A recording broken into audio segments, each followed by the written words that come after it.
The flight begins, subtle prejudice revealed.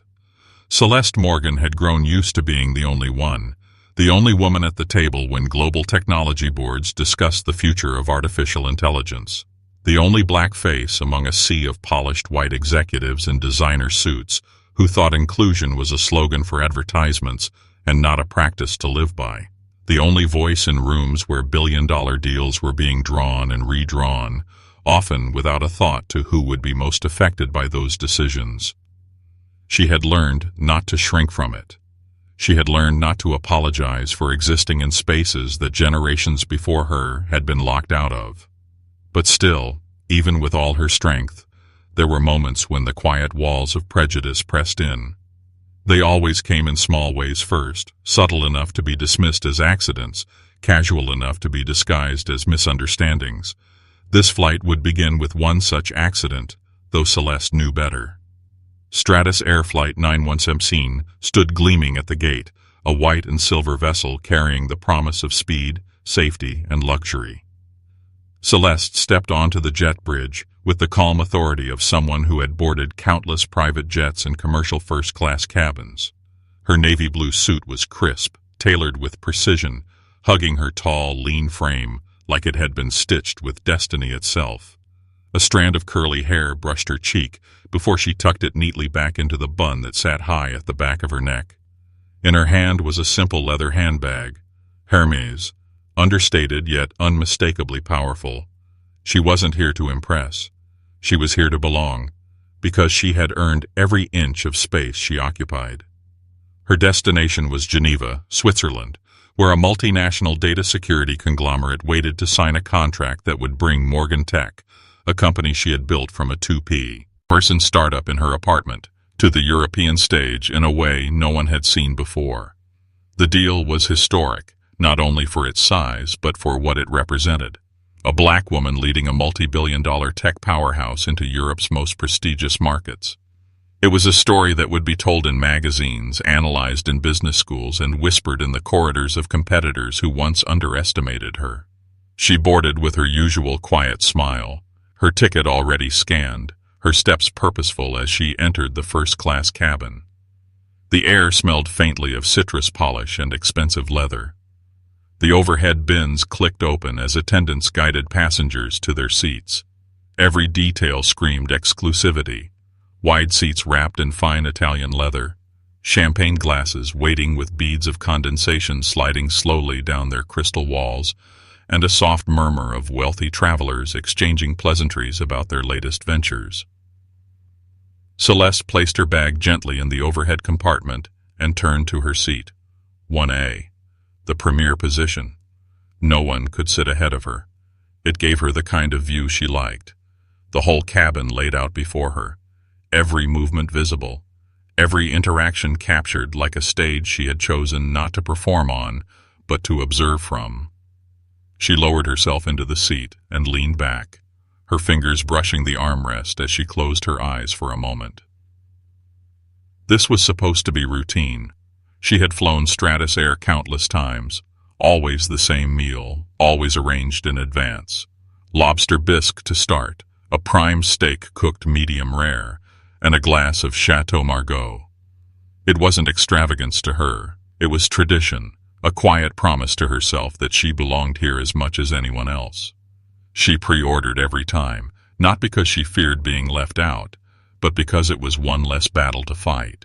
Food was comfort, and comfort was power wit. No one was constantly forced to fight for space in the sky. Her eyes opened at the sound of approaching footsteps. A flight attendant with tightly tied blonde hair and a smile that looked rehearsed more than real stopped at her seat. "Good afternoon, ma'am. I'm Becky, and I'll be serving you during this flight." Celeste returned the smile politely. "Thank you, Becky. I believe my pre-order was confirmed last week." Her voice was soft but carried the weight of someone who expected yes for an answer. Becky blinked, her gaze flickering briefly across Celeste's face, then lower, scanning her suit, her shoes, the modest gold ring on her left hand.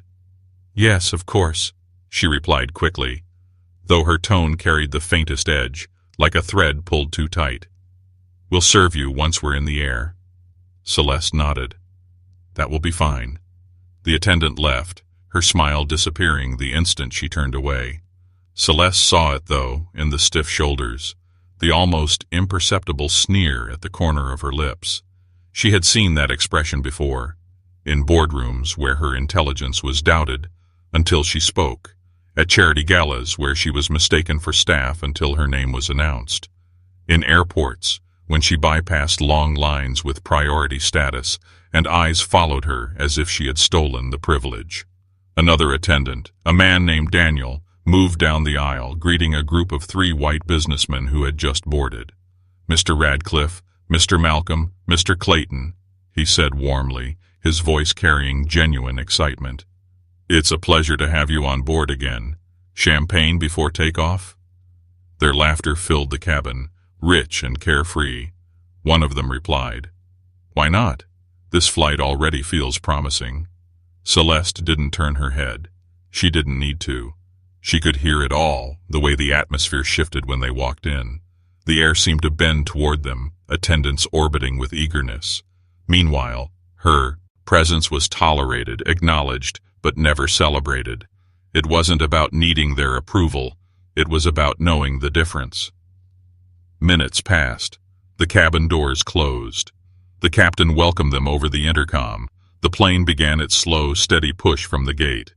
Celeste placed her tablet on the tray table, opening the contract she would finalize upon arrival.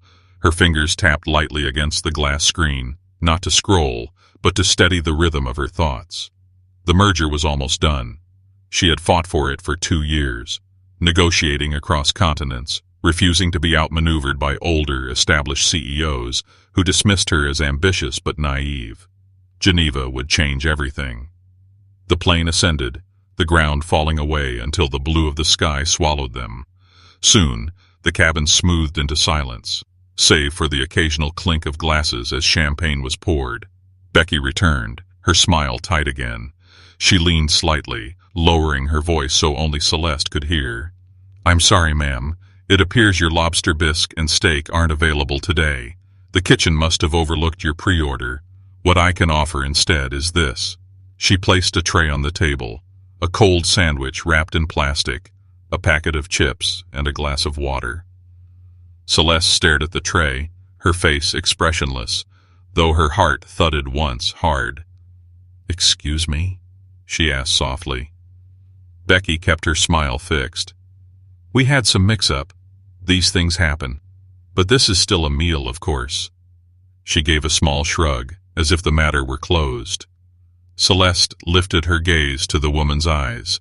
They were pale, unblinking, hiding behind a mask of professional courtesy, but betraying something else, something deliberate. "You're telling me," Celeste said slowly, "that despite my confirmed pre-order, despite my status as a first-class passenger, I'm being served this, while others are receiving caviar and champagne?" Becky didn't flinch.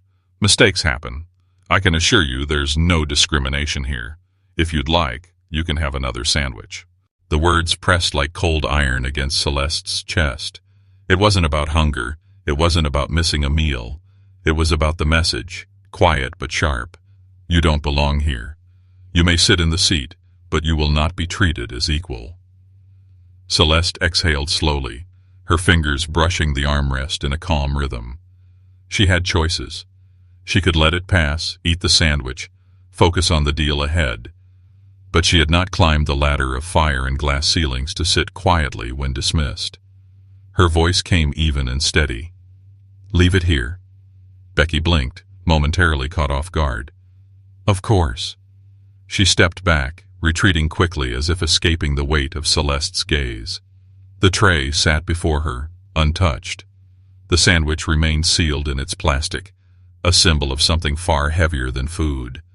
Celeste tapped her fingers again, her mind already moving. This was not the first time. It would not be the last. But perhaps, just perhaps, this would be the moment she refused to let it slide. The cabin hummed quietly, but beneath it, Celeste felt the beginning of a storm. The power behind the name. Celeste Morgan had always been aware that her life moved between two worlds, the one she was born into, and the one she had built for herself. To outsiders, she seemed like she had simply appeared at the top of the tech industry, a polished executive with endless poise and authority, a woman who belonged in the glass towers of New York and the international boardrooms of Zurich, Paris, and Tokyo.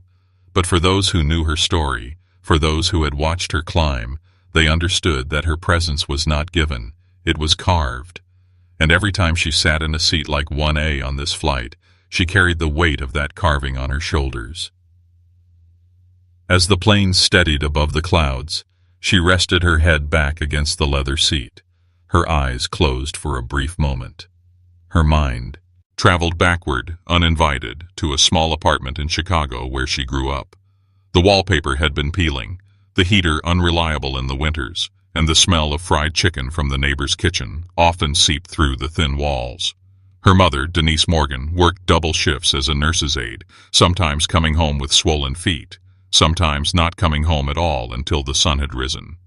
Her father had left when Celeste was 8 years old, leaving behind more silence than explanations. It was in that silence that Celeste learned to listen to herself. By 16, she had discovered her gift. Computers fascinated her, not the games but the code beneath, the logic that made the invisible world come alive.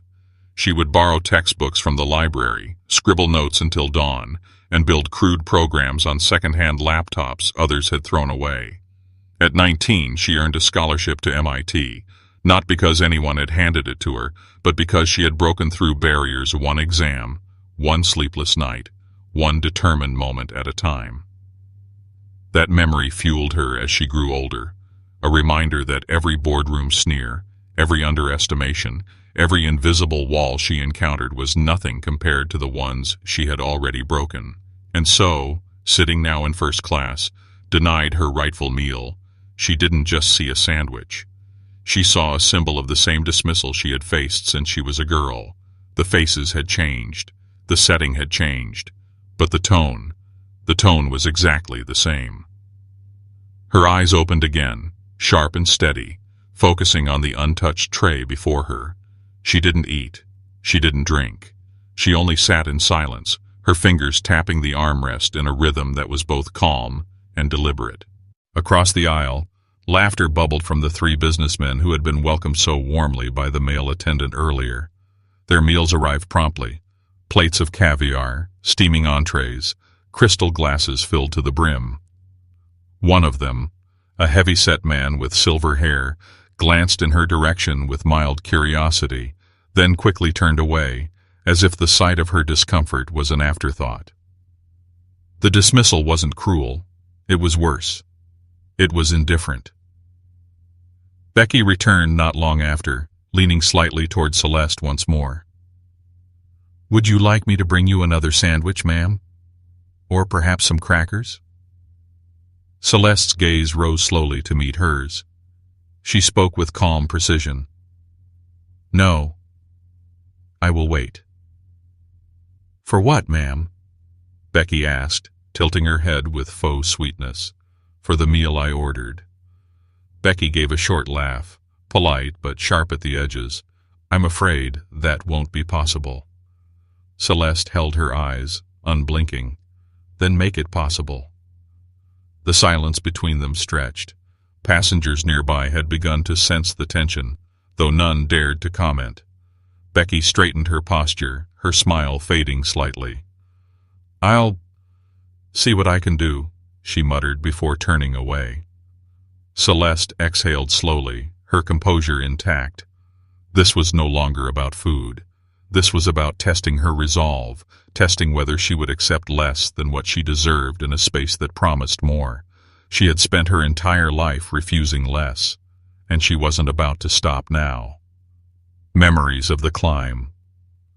Her tablet screen lit up again, the contract glowing in the dim cabin light. The merger with the Swiss data security conglomerate had been a battlefield in itself. When she first proposed it, advisors warned her it was impossible. The European market was old, insular, and controlled by family dynasties and generational wealth. They had no interest in partnering with an American company, led by a black woman. But Celeste had a vision. She knew the future of data security wasn't about who had been in power the longest. It was about who could innovate the fastest. She flew to Zurich 16 times in 1 year, held meetings in dim conference rooms where her ideas were dismissed, only to return the next day with proof of concept. She sat across from men who questioned her credentials, only to outmaneuver them with flawless strategy. She endured whispered doubts about her ability to lead, only to show quarter after quarter of record-breaking growth. And now, here she was, hours away from closing the deal. The very thing they said could not be done was within her grasp.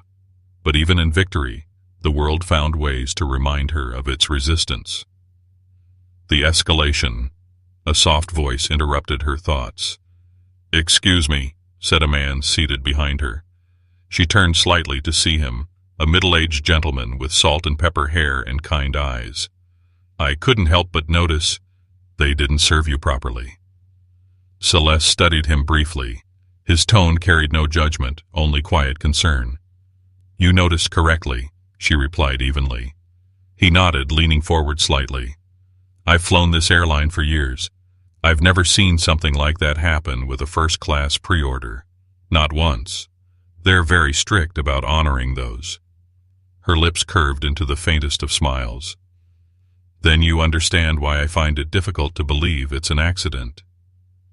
The man hesitated, then said quietly, "If you don't mind me asking, are you Celeste Morgan, the CEO of Morgan Tech?"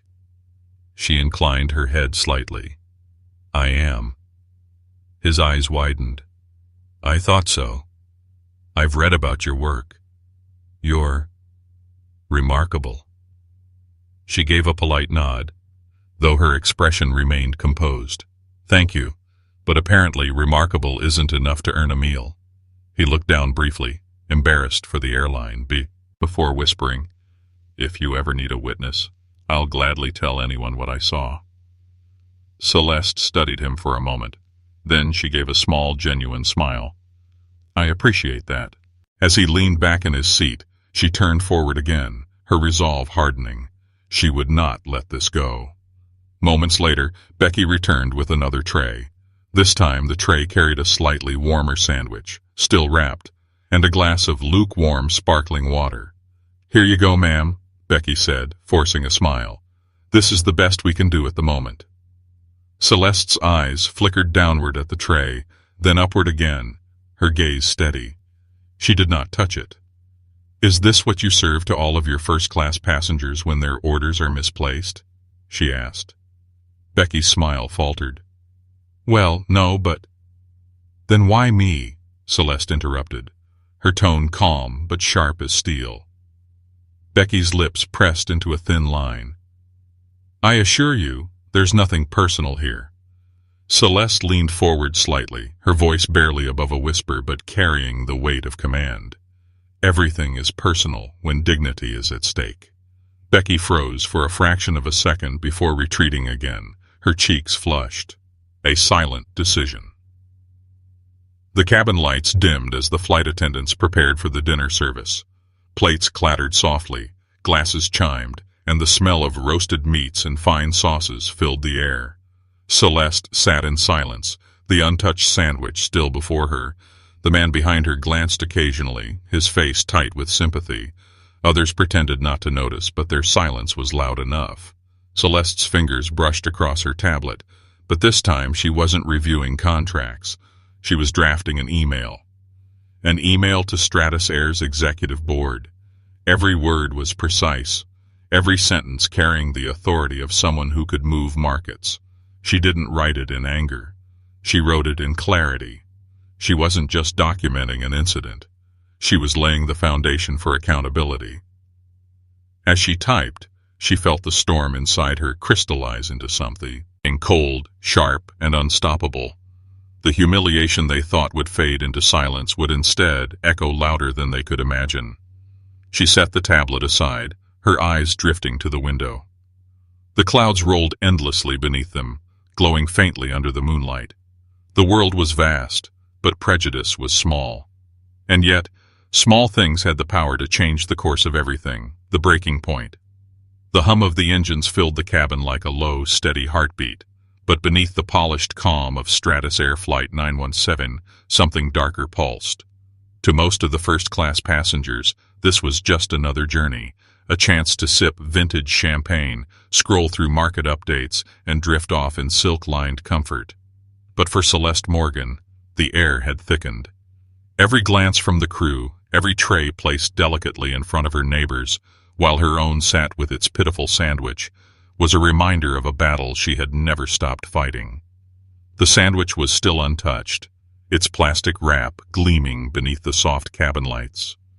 Hours had passed since Becky had set it down, yet Celeste refused to acknowledge it. Hunger didn't matter, principles did. To eat it would be to accept the silent dismissal that had been handed to her. And Celeste Morgan had never accepted less than what she earned. The man behind her, the one with the salt and pepper hair, leaned forward again when Becky passed down the aisle. His voice was low, conspiratorial. "She just gave me filet mignon, perfectly plated, and they claim they couldn't find your pre-order. Do you want me to say something?" Celeste turned slightly, her dark eyes steady. "No. Your witness is enough. Words spoken at the right time matter more than words spoken in anger."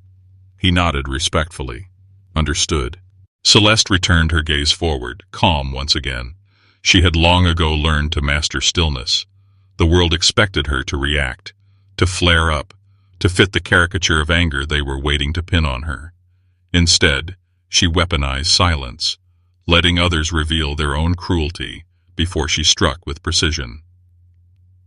Behind the curtain, toward the back of the first-class cabin, a thin curtain separated the galley from the passengers. Celeste sat quietly, but her ears sharpened when faint laughter spilled from behind it. She hadn't meant to eavesdrop, but the words carried far too clearly in the relative hush of the night flight. "She looked at me like she owned the place," Becky's voice floated through, pitched with irritation. "As if I'm supposed to drop everything and bow down because she pre-ordered a steak." Another voice, Daniel's, unmistakable. "Just keep smiling. She'll eat her sandwich and get over it. These types always make a fuss, and then back down when it really matters." Becky chuckled softly. "I swear she thinks because she's got money she's entitled to everything. It's always the same. Make a show of status. Act like we're beneath her." Celeste's breath caught in her throat, not from surprise because none of it surprised her, but from the sheer audacity of hearing it spoken so plainly, so carelessly, within earshot. It wasn't about a meal. It was about contempt. Her hand tightened around the armrest, but she forced her breathing steady. Rage would have been easy.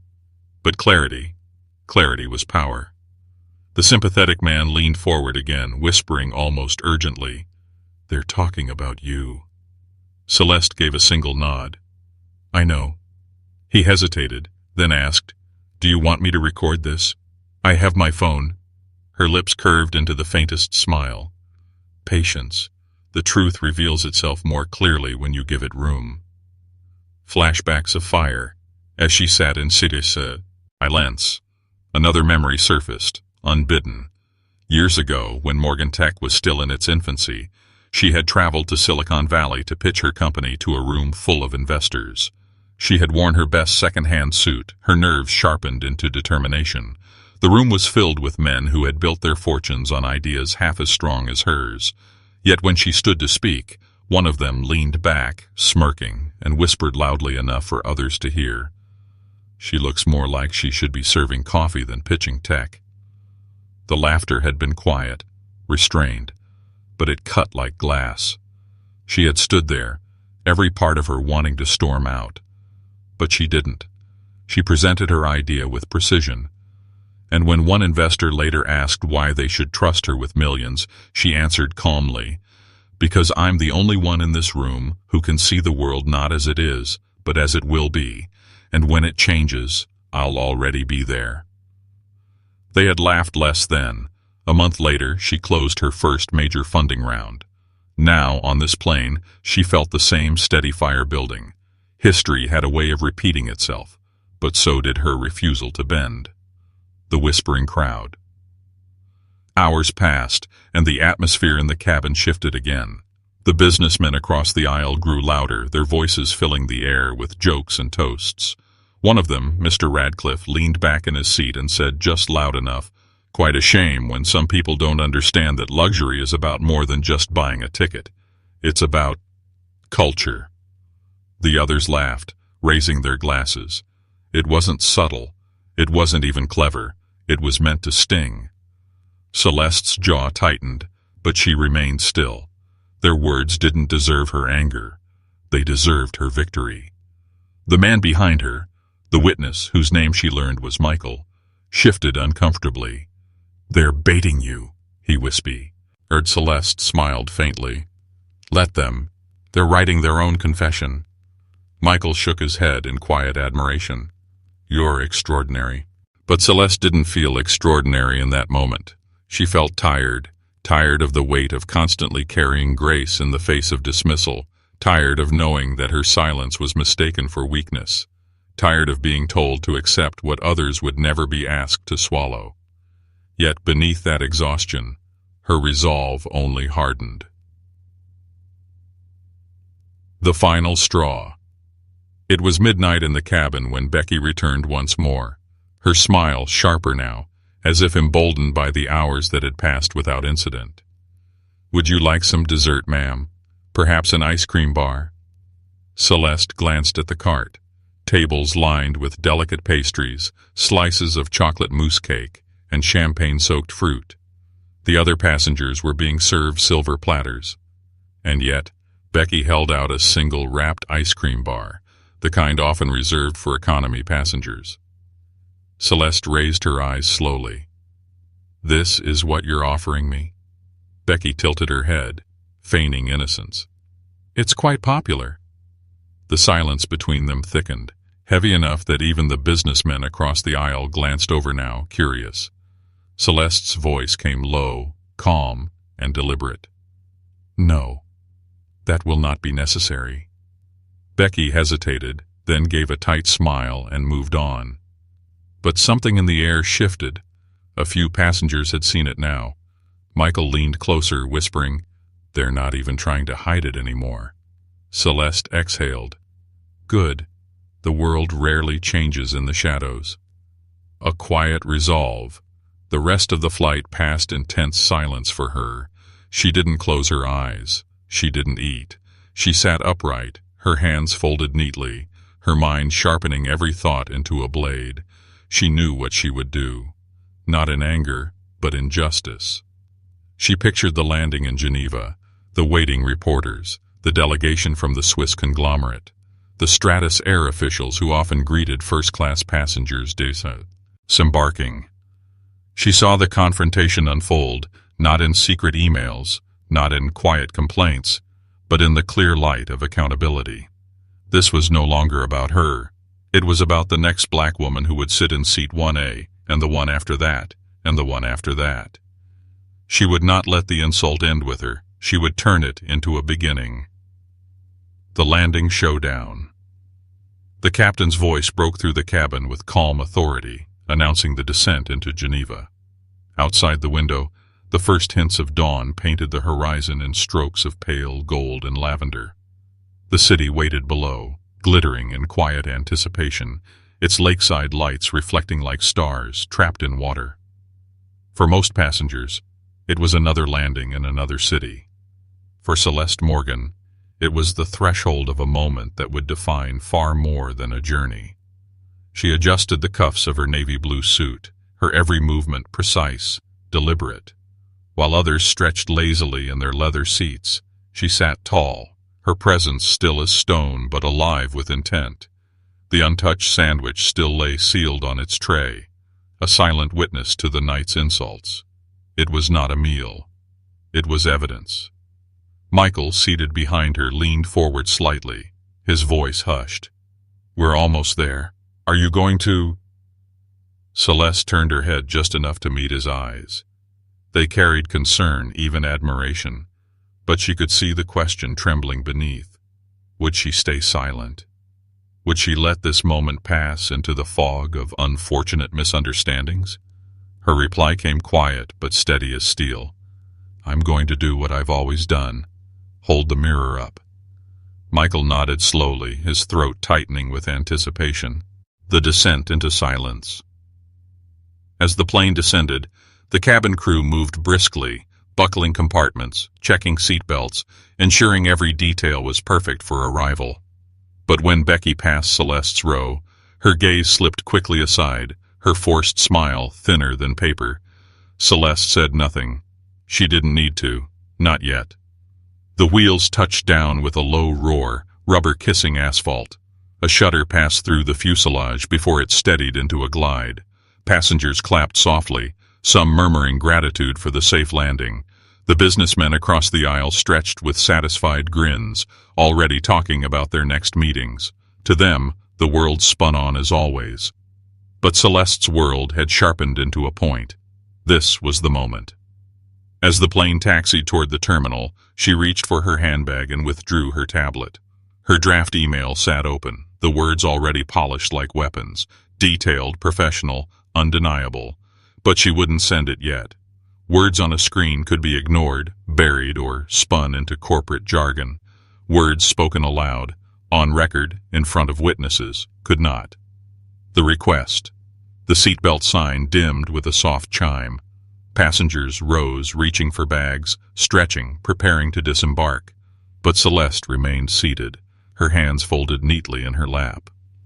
When Becky approached with a rehearsed, "Thank you for flying Stratus Air, ma'am. Have a wonderful—" Celeste interrupted gently but firmly. "I'd like to speak to the captain, and your chief purser." Becky froze, caught off guard. "Excuse me?" Celeste's voice carried quiet command, like a judge passing sentence. "The captain, and the senior-most flight attendant on this plane. Please bring them here." Becky's smile faltered completely now. "That won't be necessary, ma'am. If you have concerns, you can file a—" Celeste's gaze sharpened, unwavering. "This is not a request. It's a directive. Do you understand?" Becky swallowed, color rising to her cheeks. "I'll see what I can do." She turned swiftly, her composure cracking. Michael leaned forward, his breath almost a whisper. "This is it, isn't it?" Celeste didn't turn. Her eyes remained on the aisle ahead. This is justice measured in daylight. The gathering. Minutes passed like hours, tension spreading through the cabin like smoke. A murmur rose among passengers who sensed something unusual. Then, from the front, the captain appeared. Tall, silver-haired, his uniform immaculate. Beside him stood Daniel, the senior attendant. Becky lingered a step behind, her expression brittle. The captain stopped at Celeste's seat, his voice calm but wary. "Ma'am, I'm Captain Reynolds. I understand you wish to speak with me." Celeste looked up slowly, her composure flawless. "Yes, thank you for coming. Please take a seat." The captain hesitated, clearly unaccustomed to being summoned by passengers. But something in her tone, quiet, authoritative, immovable, compelled him. He lowered himself into the seat across the aisle. Daniel stood stiffly beside him. Other passengers had paused their exit, curiosity rooting them in place. The businessmen leaned back, intrigued. Michael remained still, his eyes locked on Celeste. She began with the precision of someone delivering a keynote. "I am Celeste Morgan, CEO of Morgan Tech. My company is finalizing a multi-billion-dollar merger in this city today. That is not relevant to why we are here, except to remind you that I am a paying customer in your first-class cabin, entitled to the same dignity as every other passenger." A ripple of recognition passed through a few passengers.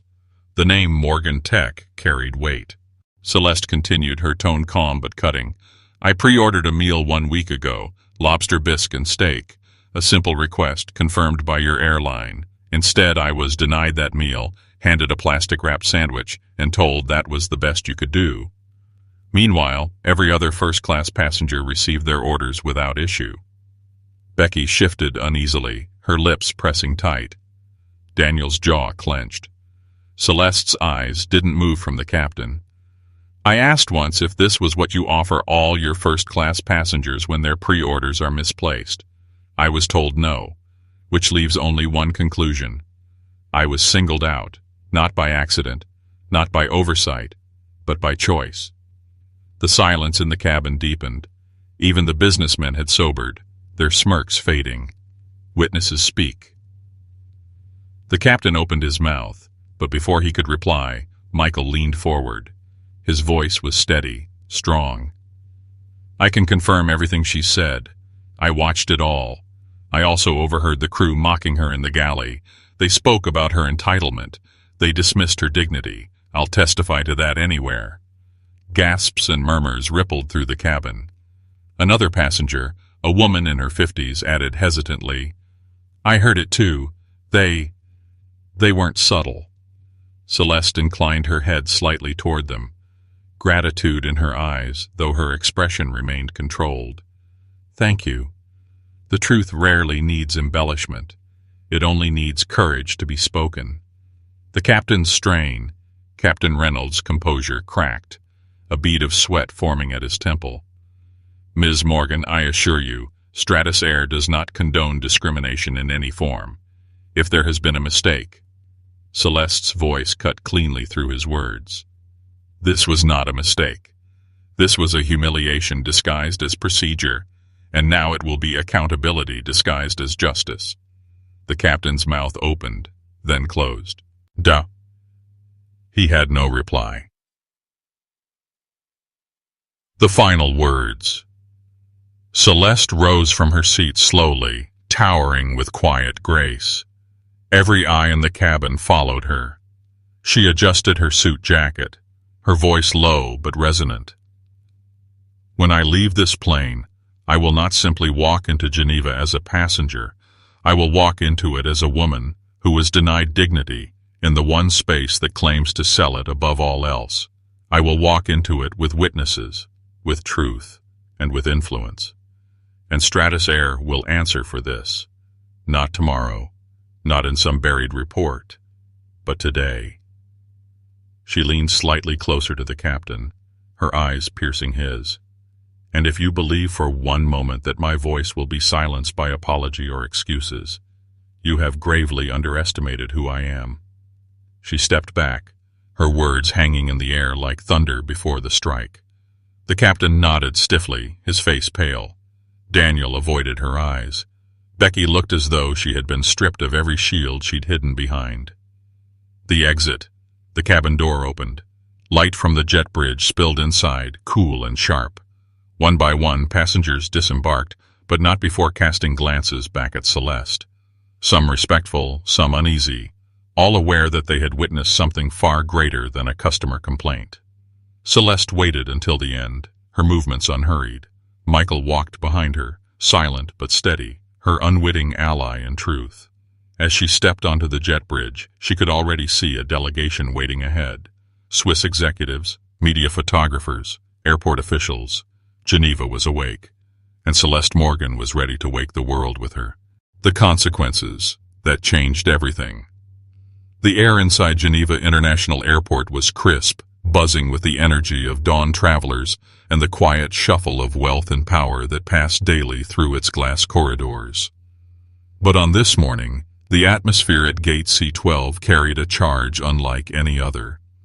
A small crowd had already gathered beyond security. Swiss executives in tailored suits, assistants clutching files, airport staff standing stiff with formality. Flashing cameras marked the presence of journalists, their voices hushed but eager, whispering about the arrival of Celeste Morgan. For weeks, the European press had tracked her movements. They knew Morgan Tech was finalizing a historic merger. They knew the deal would shake the tech world, shifting influence from the Silicon Valley elite to a black woman CEO whose presence had redefined power. They had come expecting a triumphant arrival. What they received instead was something far more explosive. Celeste walked steadily down the jet bridge, her navy suit unwrinkled, her Hermes handbag resting easily on her shoulder. Her stride was measured, her posture regal, her eyes forward. Behind her, Michael followed closely, his face taut with quiet purpose. The flight crew trailed in silence, their composure cracked. Becky's once perfect smile gone, Daniel's confident posture replaced by unease, and even Captain Reynolds carrying a shadow of dread in his eyes. As Celeste stepped into the terminal, the clicking of cameras erupted like rainfall. Journalists leaned forward, microphones raised, voices overlapping. "Ms. Morgan, how do you feel about the merger today? Is Morgan Tech really expanding into Zurich? What will this deal mean for the European market?" Celeste raised one hand, not with irritation but with quiet command. The noise softened instantly. The room recognized authority when it stood before two. Her voice was calm, her words deliberate. "Before I answer questions about business, there is another matter you should hear first." The public confrontation. The reporters leaned in, their curiosity sharpening. Celeste turned slightly, gesturing behind her. "This morning, on Stratus Air Flight 917, I experienced what should never happen in a space where dignity is promised and purchased. I was denied the meal I had pre-ordered, offered instead a plastic-wrapped sandwich, while my fellow passengers dined on caviar and champagne. When I inquired, I was met with dismissal, indifference, and contempt." Gasps rippled through the crowd. The flash of cameras intensified. Celeste's tone remained composed, but her words cut through the air like glass. Worse still, I overheard crew members mocking me in the galley. They spoke of my so-called entitlement. They laughed at my dignity. And they did this not in whispers of shame, but openly, as though such behavior were acceptable. Reporters scribbled furiously. Executives exchanged uneasy glances. The flight crew shifted, visibly shrinking under the weight of exposure. Michael stepped forward, his voice steady. "I am Michael Carter, CEO of a mid-tier logistics firm." I was seated behind Ms. Morgan. I confirm everything she said. I heard it all. I watched it all. And I will testify if needed. Another passenger, the woman in her 50s, hesitated before stepping out of the crowd. Her voice trembled slightly, but carried courage. "I heard it too, the words, the mocking. It was cruel. It was deliberate. The silence that followed was not emptiness. It was judgment." Celeste faced the cameras again. "This is not about a meal. It is about a message. The message that some lives deserve more dignity than others. The message that power belongs to one face, one gender, one history. That message is false. It has always been false. And today, I will not allow it to pass quietly." The airline's response. Within minutes, the scene spread like wildfire across social media. Reporters live-streamed, clips circulated, hashtags trended. #Celeste Morgan, #Stratus Air Scandal, #Dignity in the sky. Airport officials, alarmed by the unfolding storm, scrambled to contact Stratus Air headquarters. Within half an hour, the airline's European CEO, Martin Weiss, arrived at the terminal, his expression tight with urgency. He approached Celeste with rehearsed sincerity, bowing slightly. "Ms. Morgan, please accept my deepest apologies on behalf of Stratus Air. What you experienced is unacceptable and does not reflect our values." Celeste's eyes met his, unwavering. "Values are not words written in a brochure. They are measured in actions, and your crew's actions revealed the truth." Weiss hesitated, sweat visible at his temple. "Rest assured there will be a full investigation." Celeste cut him off gently but firmly. "No, there will not only be an investigation. There will be accountability, now, today." Her gaze shifted to the crew, standing pale and shaken behind him. "The individuals who chose prejudice over professionalism cannot continue to represent your airline. Not after what they've done, not with the world watching. They should not step foot on another Stratus Air flight." The cameras caught everything: the trembling lips of Becky, the stiff posture of Daniel, the captain's lowered eyes. Weiss swallowed, realizing the choice was no longer his alone. Public opinion was already shaping the outcome. "Then it will be done," he said at last, his voice strained. "Effective immediately, this crew is relieved of their duties pending termination." The crowd gasped again. Reporters shouted questions. Cameras flashed wildly. Becky's face drained of color, Daniel's jaw clenched, and Captain Reynolds closed his eyes in resignation. The ripple effect. Celeste did not gloat. She did not smile. Her expression remained composed, solemn. This is not about revenge. It is about respect. And I hope Stratus Air and every airline watching understands that respect cannot be selective. Dignity cannot be rationed. Her words reverberated far beyond the terminal. Within hours, international news outlets carried the story. Black CEO exposes airline discrimination. Crew fired on the spot. Editorials debated the deeper meaning. Some framed it as a turning point for accountability in luxury service. Others as a broader lesson about systemic prejudice.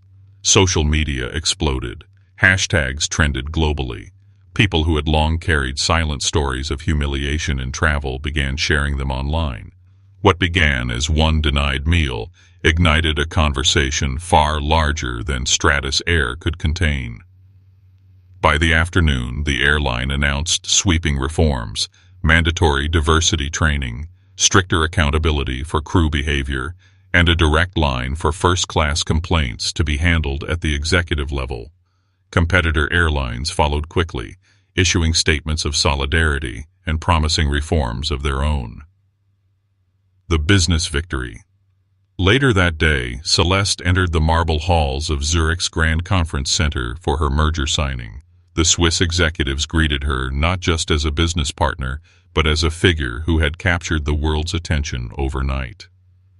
One of them, a silver-haired chairman named Klaus Richter, shook her hand with deliberate respect. Ms. Morgan, today you have shown not only the brilliance of a CEO, but the courage of a leader. We are honored to stand with you. The contract was signed beneath the flash of cameras, cementing a merger worth billions. Morgan Tech's expansion into Europe was not merely a business victory. It was symbolic, a declaration that resilience, dignity, and justice were the true currencies of power. The reflection. That evening, in the quiet of her Geneva hotel suite, Celeste finally allowed herself a moment of stillness. She sat by the window overlooking Lake Geneva, its waters shimmering under the twilight sky. Michael had sent her a message of thanks, calling her the kind of leader the world needs. Strangers across continents had flooded her inbox with gratitude, sharing how her stand had given them courage. The world was moving, and she had helped it shift. But Celeste knew this was not about her alone. She thought of her mother, who had worked double shifts to feed her, who had told her as a girl, "Never let them tell you you're less."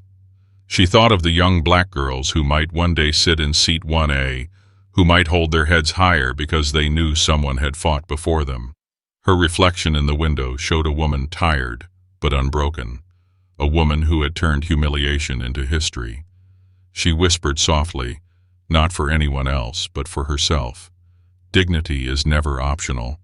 It is the only seat worth fighting for. And with that, Celeste Morgan closed her eyes, the city lights of Geneva glowing like stars behind her, knowing that one flight, one insult, one decision had changed everything.